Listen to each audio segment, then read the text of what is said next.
who has sterling qualities and has really participated in matters that concern politics and current affairs over the years. I mean, he has given his life and his academic prowess to matters that concern the discourse into the development and growth of Nigeria. He is Professor Kamal Bello. He is a renowned expert in politics and administration, and he will be bringing his wealth of knowledge to the concerns of the discourse this morning. Now, he, as the Dean of the Faculty of Social Sciences at the National Open University of Nigeria, in Abuja right here, Professor Bello's insights would be invaluable. I mean, especially in understanding the complexities of this issue. But let's give a background to the discourse this morning, right? The National Assembly, NASS, has urged the federal government to publicly name and prosecute individuals and entities financing terrorism, banditry, and kidnapping. Now, quite a number of persons have looked at this move from left, right, and center, front and back, tossing the coin right there. And they believe it will disrupt the financial network supporting these criminals' activities and also curb the rise in insecurity in the country. There is also the proposed amendment, including publicly naming and sanctioning terrorism financiers, to also establish a special court for terrorism, banditry, and kidnapping cases, to strengthen penalties for arms trafficking and illegal possession of weapons, expanding cashless payment systems to reduce ransom payments, and, of course, improving intelligence sharing and coordination among security agencies. Now, you should also recall that Nigeria has indeed continued to grapple with insecurity challenges. Boko Haram, banditry, kidnapping, all of them put together. Just recently, the National Assembly or the Senate have come to understand that kidnappers are terrorists. I mean, the likes of Chimeze, who's a family member, and other very powerful voices in this family station have indeed continually, from time immemorial, shared the fact that, look, all are just one and the same. I also saw an interview of a very relevant stakeholder, in this country, who had said that, look, the whole kidnapping and banditry thingy, they're just an offshoot or a breakaway or a tiny microcosm of Boko Haram as it stands or as it seems, right? So all of these are the things that we've been faced with, and we've been grappling with. Good news as well, quite a number of Nigerians are happy with the Minister of Defense, especially happy with Mr. President, which of course I should take our time to just ring a bell to, right? Well done, Mr. President, for that one, for allowing for one who is credible to get into that position. But it's one thing to get into the position, it's another thing to be able to shoulder the responsibilities that comes with the position, right? Let's see whether or not General Christopher Musa, who is the Minister of Defense now, will also bow to pressure and say, well, I came to meet all of these insurgency. They're overwhelming. I'm just going to take it one step at a time.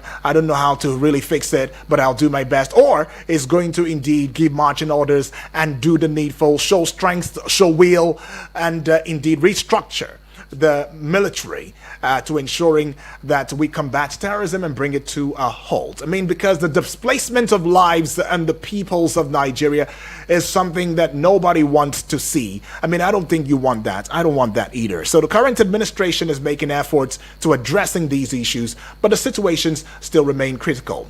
Now, Udeng's Eradiri, right, is a former Bayelsa State gubernatorial candidate. He has praised President Bola Ahmed Tinubu's efforts to tackle insecurity in Nigeria.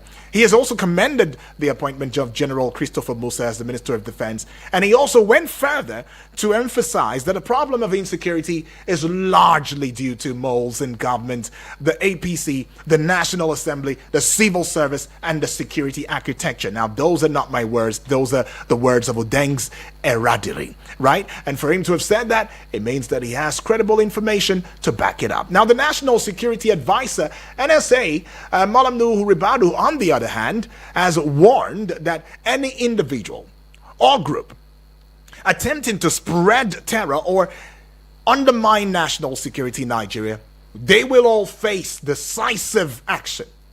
This is highlighting Nigeria's significant progress in combating terrorism, with 775 convictions in terrorism-related prosecutions. 775 convictions in terrorism-related prosecutions. I must say that quite a number of Nigerians are not very hopeful with that figure right there, because Nigerians believe that those figures should be indeed ranking to 5,000s or even thousands, not 775. But they say an effort that is put in place should be an effort that should be applauded. Well, 775 convictions, okay, maybe and more. But Bishop Matthew Hassan Kuka, the Catholic Archbishop of Sokoto Diocese, has stated that Nigeria has hit rock bottom to the scale and depth of insecurity. It says we have hit rock bottom to the scale and depth of insecurity. And then it goes ahead to saying that, look, every Nigerian has been affected by insecurity, and that the situation requires a whole of society approach to addressing it. Now, there are some very pertinent questions that arise that Nigerians and family members have asked over time. Is the National Assembly's demand a matter of sympathizing with Nigerians, or is it a genuine attempt to address the insecurity crisis, where they're shifting the bulk and saying that, oh, federal governments, please name, let's know the people who are financing it? Well, we will find out with the prof whether they are shifting the bulk of the matter to the executive, or whether or not they are to the federal government. But anyways, should the governments prioritize addressing the root causes of conflict or focus on strengthening security measures? Now, what role can local communities, religious leaders, and state actors, or even the state governments play in addressing insecurity in this country? And how will the NSA's warning of decisive action against individuals or groups spreading terror impact the insecurity situation in Nigeria? And finally, of course, just before your questions will roll in too as well, what will be the implications, or what are the implications of Bishop Kuka's statement that Nigeria has hit rock bottom due to insecurity, and how can we indeed climb out of this hell, because it is indeed hell. I mean, if the Minister of Defense is declaring war on terrorism in this country, then it means that we are in a war, right? And one side will have to win. But we have our guest already, and he is indeed Professor Kamal. Good morning to you, Prof, and welcome to the discourse this morning.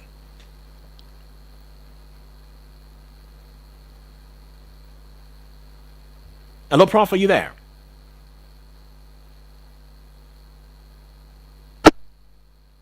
Are you there? Can you hear me?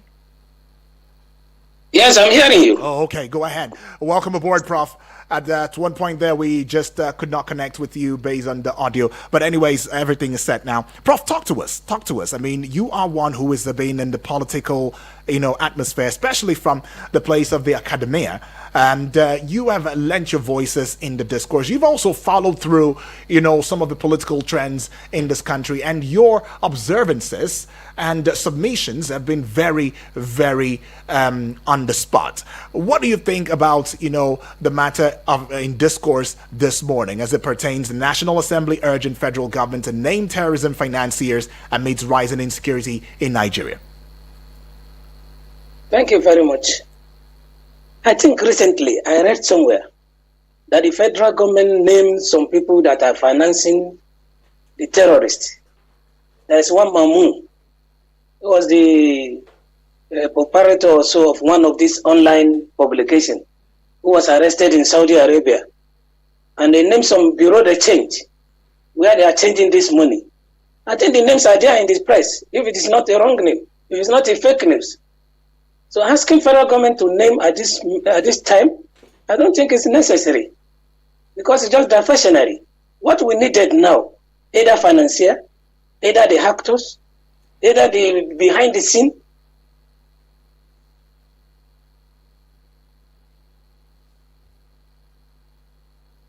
We want an end to issue of insecurity in Nigeria, period. That's what we need by now. All right.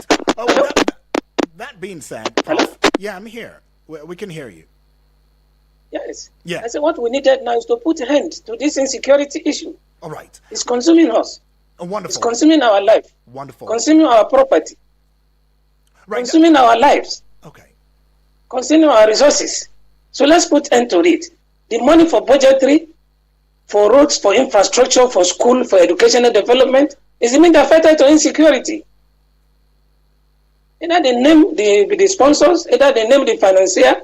What we need is to put end to these insecurity issues. Right. Whether it's naming or not, I mean, what we need is to put an end to this insecurity matter. Well, I believe you also know that the NSA head that's talking about Noor Rabadu has said in a warning that there will be decisive action against individuals or groups spreading terror to impact this insecurity situation in Nigeria in a very, very negative way. And we have also seen where the newly appointed Minister of Defense, General Christopher Musa, retired, had said that it was declaring war on insecurity in Nigeria. And of course, we have seen the political will of Mr. President, where he has declared a state of emergency, in the country in view of insecurity. Would you say that the fight is getting heated up now and getting more serious this time than it was in previous administrations? And what do you see coming out from this coordinated effort? I'm sorry to say, I'll talk from the intellectual point of view. Right. I'm not a politician. I'm not an agent. I'm not a mediocre. What we need now is not talk. Although talk can be said to be the beginning. That's they are terrorizing now. It's the theory they are propounding. But we cannot stop at the realm of theory. We need practical. I read somewhere this morning that yesterday some people were kidnapped again in River State. They say some bandits kidnapped 1 or 2 persons again. So what we are talking about is that the theory they are propounding, we are going to take war to the terrorists. We must end this war. We must not allow terrorists to take over. Anybody who terrorizes society will deal with him. Agreed. These are at the realm of theories. What we needed is practical. Let us see it practically. Let us see the end to this. Let us see the war they want to take and see how it is going to be effective. Let us talk less, we act more. Time is not on our side. We have suffered enough. Since 2009, we have been in this gradually. Economy is down. We cannot move. All in the name of insecurity. We can't farm. Even the mining they are doing, people are losing their lives. So we are talking well, agreed. The theory they are propounding are okay. We take war to the place of terrorists. Agreed. We don't like anybody to terrorize us. We have the political will. We are declaring state of emergency. Agreed. All these are theories, which is okay. They are okay. But what they are saying is that we want it to be practiced. We want to see it on the ground, not on the paper, not from their mouth alone. Thank you. All right. Well, would this mean that you are agreeing with what Bishop Cook has said, that Nigeria has hit rock bottom due to insecurity? Yes. I'm still telling you that all the theories. We have reached the rock bottom. Agreed. We pray we will not reach the sea bottom. Agreed. These are statements, which I will not say are rhetorics. But they are statements. They are in the academic balance. These are theories being propounded. But we want action. We want all those theories to be translated. But Prof, into concrete terms. Prof, we recall recall that in 2015, Nigeria's President Muhammadu Buhari, well, the former president then at the time, launched a military operation. And that military operation was to combat Boko Haram, but the insurgency, I'm afraid, continued, and this is what we have today. But in 2020, the government also launched Operation Safe Corridor initiative to rehabilitate and reintegrate Boko Haram fighters, but its effectiveness is still debated. Now, this brings to mind what the newly appointed defense minister made mention of, saying that, look, many times, due to his experience and in combating insecurity, that they have found out that the rehabilitation efforts, the reintegration efforts, is not yielding any fruits, where months and months of rehabilitation and reintegration finally has not paid anything good. These terrorists will still remain terrorists. Give them 3 months after rehabilitation and reintegration, and they are back to what they were doing before, right? And then you arrest the same person again and you put them back again into rehabilitation. Would you say that we have been playing to the gallery with the lives of Nigerians in the name in the name of reintegrating and rehabilitating?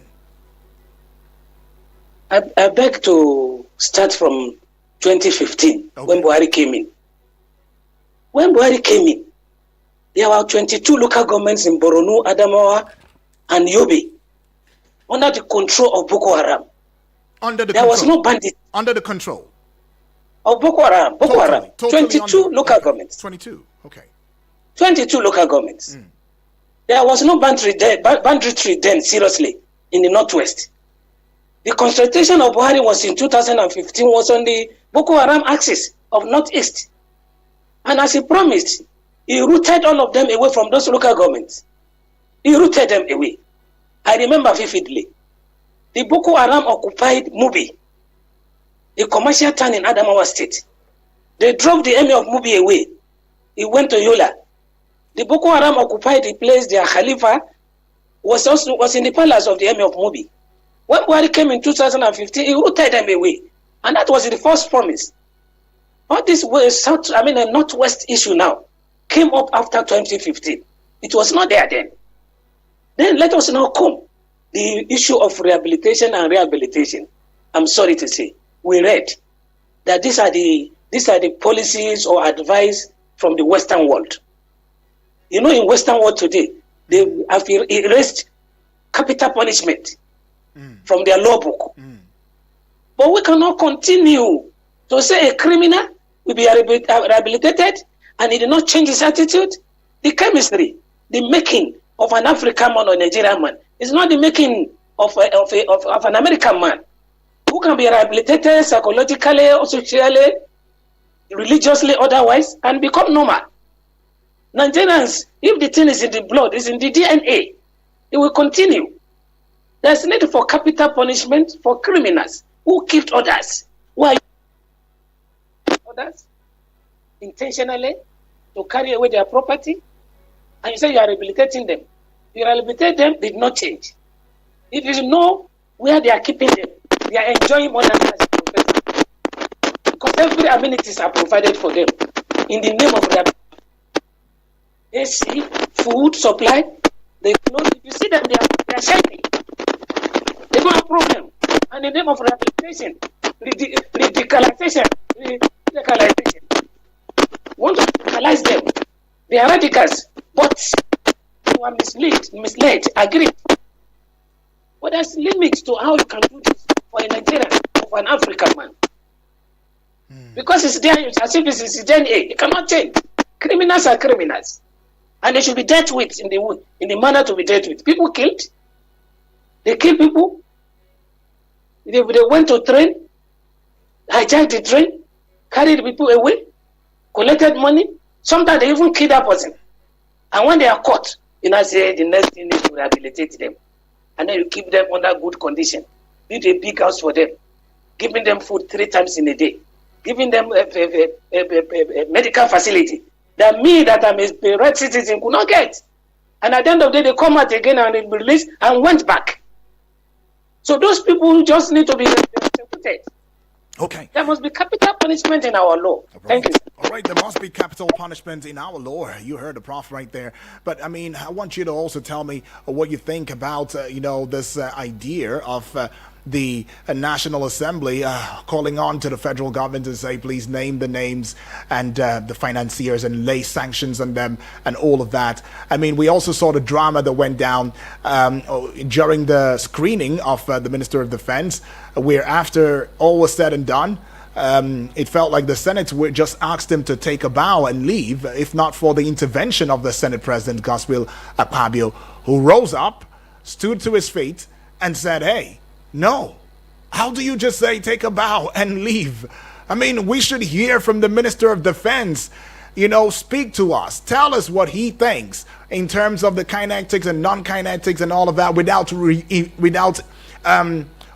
the disclosing the strategy. And I think that was really commendable. And then it goes on to showing the mental imbalance, so to speak, of most of the persons in that Senate. Because it makes you wonder, I mean, for something as grave and grievous as the insecurity in the country, a whole Minister of Defense is right there, and you ordinarily, you should be curious to finding answers, at least hear from him, and you say take a bow and leave.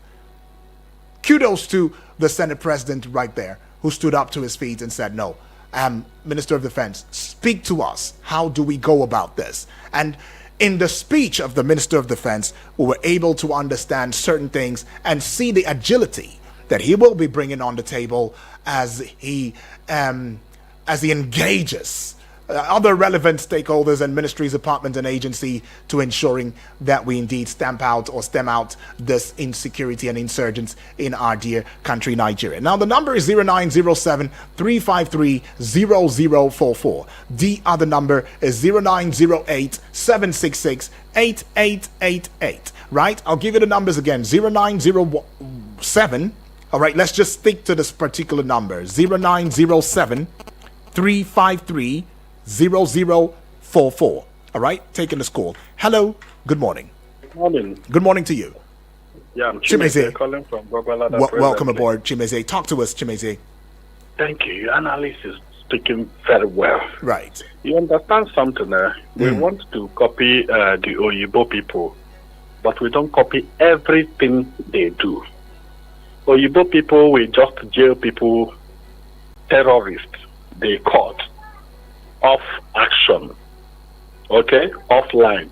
But if they meet that person in combat field, the person is gone. We all know this. America does not take in a terrorist, even if he's a family terrorist, somebody who murders the father. You understand where I'm coming from? They don't tolerate that. And these people should never be tolerated, even if it's my own twin sons or children.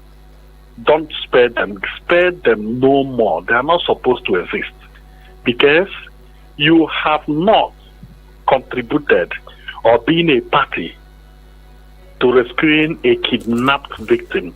When you hear these people cry, the girls, the women don't tell you what they experience. It's not something you go. We are in the field. If they tell you what they experience, even if you see them with bread knife, you chop up their head on the street, if not for a law, barring that. If you come to General Musa, I have advice for him. That advice is like, I'm not being particular, to banking institutions. They come to give you loan and collect documents as your collateral. Do you understand me? Right. Once they leave that banking hall, they start sourcing for a buyer where you fail. This is a proverb. So General Musa, immediately he was sworn in, the enemies of the state have seen how Nigerians are lauding him. They will start to fight him. I'm coming. They will start to fight him. He has to be very careful. The issue of this has to do, I advise him to reject the Defense Intelligence Agency, the Directorate of Military Intelligence. Displace people in signal. Do you understand me? Displace them, change them, because they are too used to each other. It is not done in military law. Once you are too used to situations, you are changed. So that we'll find out what actually happened to late General Alba. As Nigeria, it's unfortunate. We are still treating terrorism with kid gloves. God forbid, is it when they bring down a commercial liner in Nigeria and they come and speak? That's when they killed 18 officers in that helicopter. Their faces are known. You can't track them down till tomorrow. What are we talking about in this country? They should be very, very hard, ruthless on them. For the former Minister of Defense, I advise that he should be called to tell Nigerians where these fortresses that bombs cannot penetrate are. I believe he's privy to that information, and they should equally call out Pantami to tell us what he did with Nigerian money when he said they launched drone. So far, that's my case for that. All right. Thank you, Chimeze, right there. Some strong points Chimeze put out there. But you also want to have your voice in the discourse already. Let us have that call via the number 0907-353-0044. But we will just quickly go ahead and pay some bills. We will be right back in a short bit.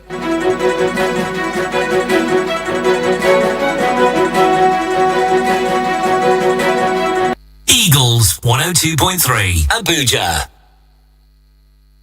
Kwamitin kula da daidaita harkokin tsarin kuɗi wato FSRCC tare da haɗin gwiwar hukumar da ke kula da kafafen yada labarai ta ƙasa da gidan talabijin da rediyo wato NBC na mai ƙoƙarin yin gargaɗi ga mutane domin su ƙaurace wa 'yan damfara da ke damun al'umma wato IFOs wanda hakan hadari ne ga jama'a da kuma tsarin hada-hadar kuɗaɗen Najeriya. Ana mai shawartar gaba ɗaya mutane da su guji yin mu'amala da masu gudanar da harkokin kuɗaɗe marasa lasisi. Ku tabbatar da kun yi binciken matsayin lasisin waɗannan kamfanonin da tsare-tsarensu akan waɗannan yanar gizon. www.cbn.gov.ng, www.nicom.gov.ng, www.pencom.gov.ng, www.sec.gov.ng, www.fsrcc.gov.ng. Domin kai korafi ga duk wanda ake zargi da wannan haramtacciyar harka zuwa ga hukumomin doka da suka dace, a kira CBN akan 0817-665-6060, SEC 0209-1168-0916 FSRCC.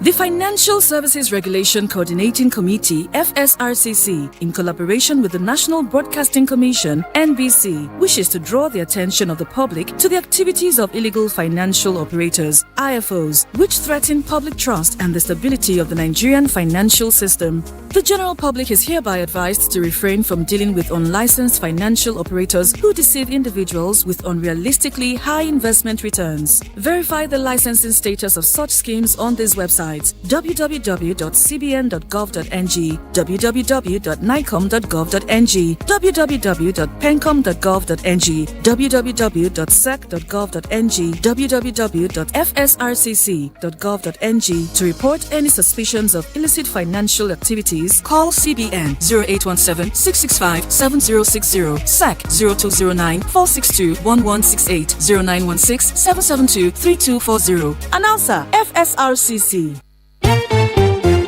Any motor where you dey drive, you need confirm protection, no, for your engine, no. Make it mobile, no, make it mobile. Anywhere you dey, your motor deserve to be number one, yo. Make it mobile, no, make it mobile. You carry the go, make everybody join me, say, make it mobile. Make you go with the best. Make it mobile. Things they happen for our community, eh? Now I can recoup back all the money I have spent on this annoying family. Hey, yeah. That woman own don't finish. My dear, let's go and greet them, okay? Hey!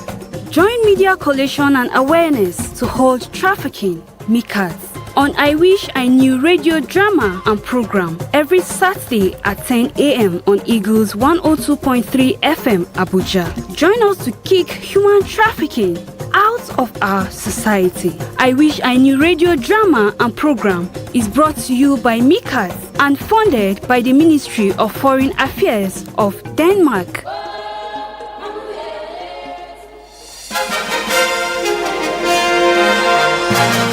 And so we're back and strong, having a conversation right here and on here. Eagles 102.3 FM Abuja. Yes, you can be a part of the discourse this morning. 0907-353-0044. That's the number you should stick to. Hello, good morning.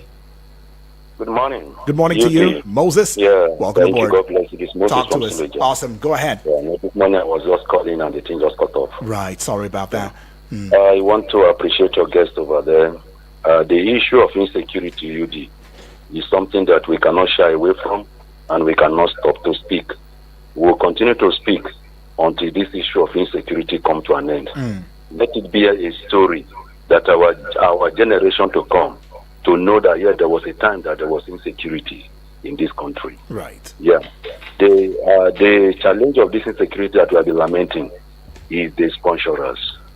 The sponsorers, both internal and external, UD. We are still lamenting on that. If those sponsorers, I repeat, if those sponsorers are not fished out, the issue of this insecurity will not stop. When you see those young boys out there carrying arms, it amazes you. They can't afford to have these arms.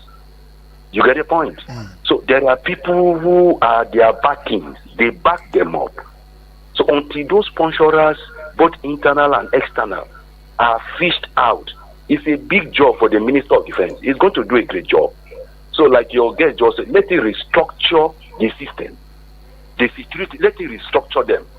If you remove those ones and bring another new faces, it will be okay, sir. It will be okay. Then look at what happened. Your guest made one powerful point, valid point, which we lament, we also commend.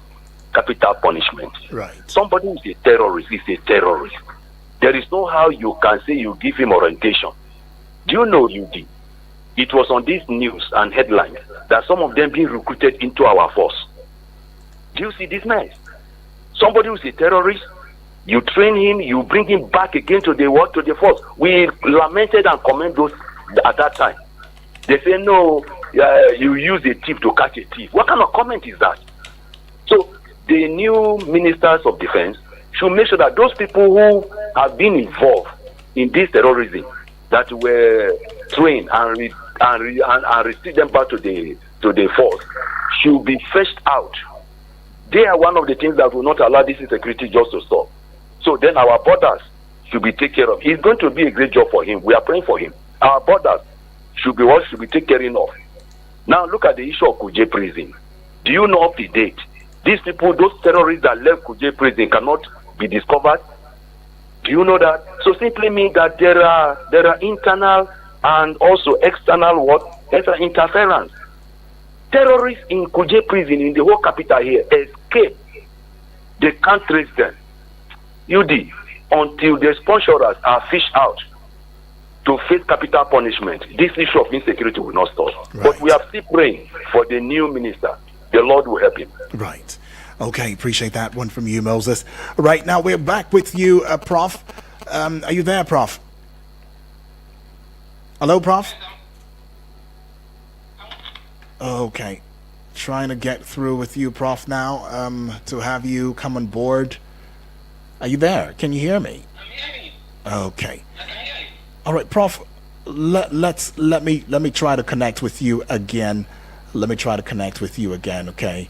Right. Well, we're still taking your calls right there, and there is also a fresh, conversation, and this one actually pertains to the matter of the Sahel region. I mean, the matter of the Sahel region has become a conversation that we cannot shy away from anytime soon. Hello, Prof, are you there? I'm there now. All right, beautiful. Good. Yes, we can hear you now, loudly and clearly. It's better. All right. Although, Prof, the ambience from your place is not very clear enough to see in your face. If I don't know, I'm just saying, it's not bright enough. Okay, I think this is better. Anyways, Prof. Yeah. So. From your hand? Yes, this is good. Well, Prof. There is also the concern that there is some sort of instability going on within the Sahel region, and Nigeria, or what must Nigeria do to safeguard our democracy?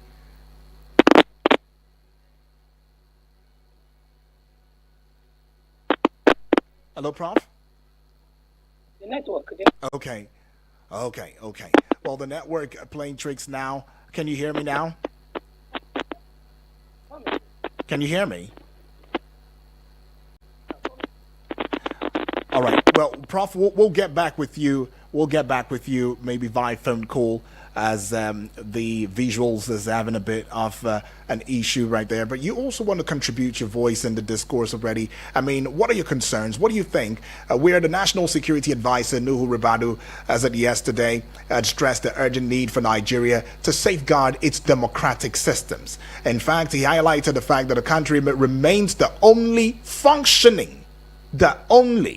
functioning democracy in the Sahel region, which has been plagued by political instability and military takeovers, right? Is Nigeria safe as it stands right now? Because we have seen matters of concern where Ribadu is making remarks during a forum on preventing violence and conflict in northern Nigeria. And that was organized by the National Peace Committee, right? Now, the Kuka Center and the Office of the NSA. Right? He pointed to recent military coups across West Africa and the Sahel, and he noted that countries such as Mali, Burkina Faso, Niger, Chad have either experienced military takeovers or are enduring prolonged transitional government. All right? And in his words, and I quote, it says, despite our persistent security and economic challenges, Nigeria remains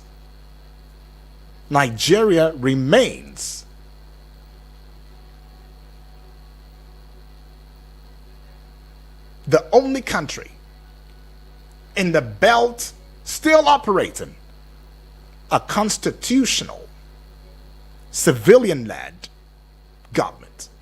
We are going through painful times, he says, but this phase will pass. Prof, can you hear me now? Hello, Prof? Yeah, can you hear me now? All right. Well, we will try as much as we can to get the Prof, because it's important for Prof to add his voice loudly and clearly in the arena of this conversation this morning. I mean, he always says it. He says, I'm not a politician, right? I am an academia, and I'll say it the way it is. I'm not partisan to anything. I just say it the way that I understand it to be, all right? And we can indeed take his words to the bank and indeed believe in it, because quite a number of times many have said that should we practice politics the way that it ought to be, we would not find ourselves in this dastardly situation that we find ourselves in today. But here we are. I mean, the narrative, is it changing? Is it not? Is there hope? Is there not? Is light shining through? Or is it just pure darkness, just as Bishop Matthew Kuka had predicted? Well, let's go find out already. Hello, Prof, are you there? I'm with you. Okay, beautiful. Welcome aboard. Glad to reconnect. I mean, there has been conversations from family members talking about what the point of call should be for the newly appointed defense minister, retired General Christopher Musa, right there. I'd like you to share your thoughts on that, as well as the concern that Nigeria seems to be the only country still trying to pull through with democracy within the Sahel region, as the NSA National Security Advisor Nuhu Ribadu had stressed that there is an urgent need to safeguard Nigeria's democratic system, because countries such as Mali, countries such as Burkina Faso, the Chad, the Niger, they've all fallen down to military takeovers, and they're enduring prolonged transitional governments. Do you think Nigeria can even go through such a situation? And how can we indeed avert such? Thank you. Right. Are you hearing me? Go ahead, Prof. Yeah. Thank you very much. What do you...